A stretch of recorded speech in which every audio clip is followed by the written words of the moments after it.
सार। ख्वाजा गुलाम फरीद अनेक प्रकार से बार बार परमात्मा की सिफत सलाह करते हैं, उसका यश गाते हैं। आप समझाते हैं कि वह सर्वशक्तिमान, सर्वज्ञ और सर्वव्यापक परमात्मा ही एकमात्र अविनाशी परम सत्य है। वह अजन्मा अनादि परमात्मा अपने आप से है।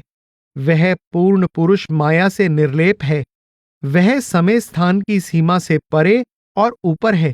वह आज भी है और आगे भी सदा कायम रहेगा। वह परम पुरुष अनंत गुणों का भंडार है। उसके जितने मर्जी गुण बयान कर लिए जाएं, वह फिर भी अकथ और लाबयान रहता है।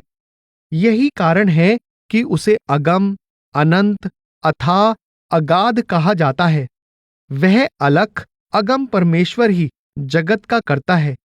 वही इसका रक्षक और प्रतिपालक है। दृश्यमान और अदृश्यमान संपूर्ण कायनात में जो कुछ है उसका किया हुआ है। जो कुछ है उसमें उसका प्रकाश समाया हुआ है और जो कुछ है उस एक का ही रूप है। संपूर्ण रचना उस एक का अपने साथ खेला जा रहा खेल है। वह एक ही अनेक रूप धारण करके अलग अलग पाठ अदा कर रहा है। ख्वाजा साहिब समझाते हैं कि वह कर्ता अपनी रजा का मालिक है। वह जो चाहे कर सकता है और जो चाहे करता है। संपूर्ण रचना उसकी रजा का खेल है। सर्वशक्तिमान रजा का मालिक वह परमात्मा प्रेम और दया का रूप है। वह अपनी अपार शक्ति और अपने पूर्ण ज्ञान को अपने प्रेम और अपनी दया के व्यवहार का साधन बनाता है। उस प्रेम रूप और दया रूप परमेश्वर का कोई भी कार्य प्रेम और दया से खाली नहीं होता। ख्वाजा साहिब परमात्मा की सिफत सालाह द्वारा जीव के अंदर उसका प्रेम भरोसा पैदा करना चाहते हैं। इसके साथ ही आप जीव को चेतावनी देते हैं कि परमात्मा द्वारा सृजित जगत अपूर्ण और नाशवान है। यह जगत और इसकी शक्लें पदार्थ पूर्ण और स्थायी नहीं हैं। इसलिए इनमें से पूर्ण और स्थायी सुख प्राप्त नहीं हो सकता। पूर्ण अविनाशी सुख केवल उस पूर्ण और अविनाशी के साथ मिलाप द्वारा ही प्राप्त किया जा सकता है। ख्वाजा साहिब समझाते हैं कि मनुष्य के अस्तित्व का आधार शरीर और मन ना होकर उसकी आत्मा है। आत्मा परमात्मा की अंश है। इसके अंदर परमात्मा वाले सभी गुण मौजूद हैं। आत्मा परमात्मा के समान ही शक्ति, ज्ञान, प्रेम और दया का रूप है, पर इसके सब गुण माया में रचना के मोह के तले दब गए हैं। ख्वाजा साहिब जीव को प्रेरणा देते हैं कि वह अपने अंदर परमात्मा का प्रेम पैदा करके अपने सारे गुण जागृत और विकसित कर सकता है। ख्वाजा साहिब समझाते हैं कि परमात्मा और उसकी संपूर्ण रचना मनुष्य के अंदर है। उसे परमात्मा की खोज के लिए कहीं बाहर जाने की आवश्यकता नहीं।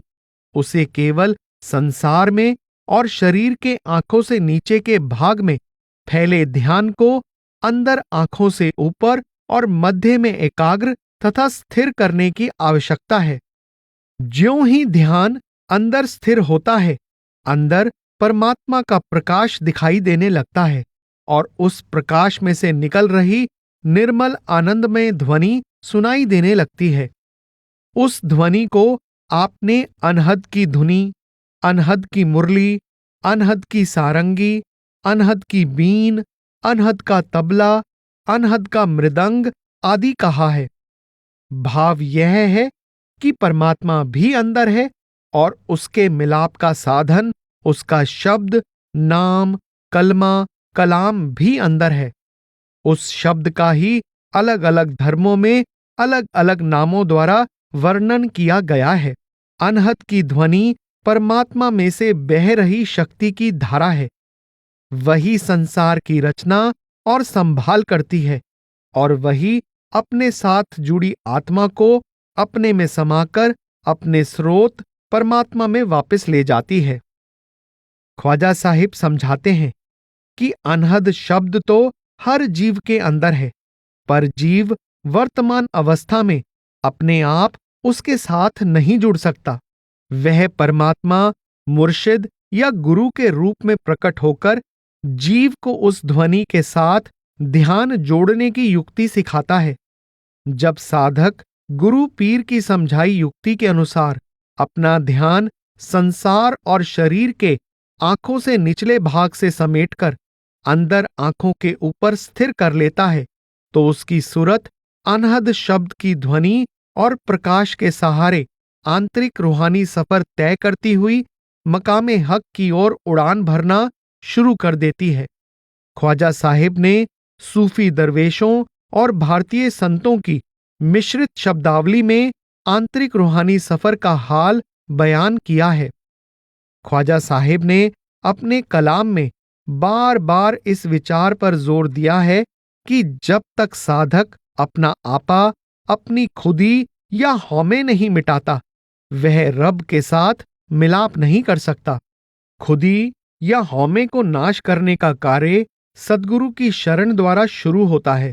जब साधक अपने आप को बिना शर्त सद्गुरु के हवाले कर देता है, मन मर्जी की भक्ति के सभी साधनों में से ध्यान निकालकर गुरु पीर की समझाई युक्ति के अनुसार रब की बंदगी या भक्ति करना शुरू कर देता है, तो खुदी या हौमे के वृक्ष की जड़ों पर कुल्हाड़ा चल जाता है।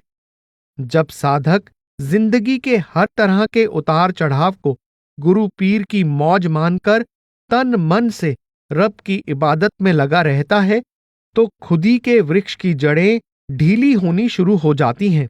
जब वह आत्मा को अंदर शब्द में अभेद करके मन माया के मंडलों को पार कर जाता है, तो उसे अपने निर्मल आत्मिक स्वरूप की पहचान हो जाती है। उसकी आत्मा मन इंद्रियों की कैद से आजाद होकर वापस पहुंचकर कुल मालिक में समा जाती है। यही खुदी, हौमे या आपा भाव से मुक्ति का एकमात्र साधन है। ख्वाजा साहिब ने अपने कलाम में बार बार समझाया है कि जब तक हृदय में प्रभु का प्रेम नहीं जागता, बाहरमुखी इबादत से अधिक लाभ नहीं होता। साधक को जो भी रूहानी लाभ होता है, अपने ध्यान को अंदर शब्द में लीन करके सत्य का साक्षात निजी अनुभव प्राप्त करने से होता है। साधक चाहे संसार के सभी धर्म ग्रंथों को जबानी याद कर ले, चाहे वह बड़े से बड़ा बुद्धिमान और दार्शनिक ही क्यों ना बन जाए, जब तक वह स्वयं अंतर में प्रभु रूपी सत्य का अनुभव नहीं करता, उसकी हर प्रकार की बाहरमुखी धार्मिक करनी उसका उद्धार नहीं कर सकती। शब्द या नाम के अंतर्मुख अभ्यास के लिए न धर्म, जाति या देश बदलने की आवश्यकता है, न घर गृहस्थी के त्याग की, न कोई भेष या पहरावा धारण करने की, और न ही हठ कर्मों में प्रवृत्त होने की आवश्यकता है।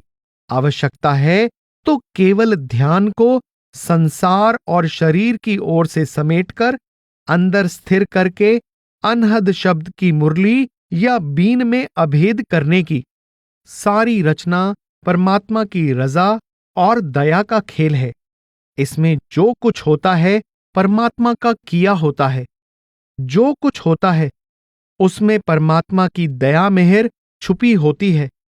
उस कर्ता के हुक्म से रचना में उतरी जीवात्मा उसकी दया मेहर द्वारा ही उसमें वापस समा सकती है। वह कर्ता ही बाहर मुर्शिद के रूप में प्रकट होकर साधक के अंदर अपना प्रेम भरोसा पैदा करता है। वही उसकी सूरत को अंदर अनहद शब्द के साथ जोड़ता है। वही अंतर में अनहद शब्द के रूप में आत्मा को अपने में वापस समा लेता है। जीव को पहले अपने से जुदा करके जगत का अंग बना देना और फिर खुद ही उसे अपने साथ मिला लेना उस कर्ता की विस्मादी लीला है।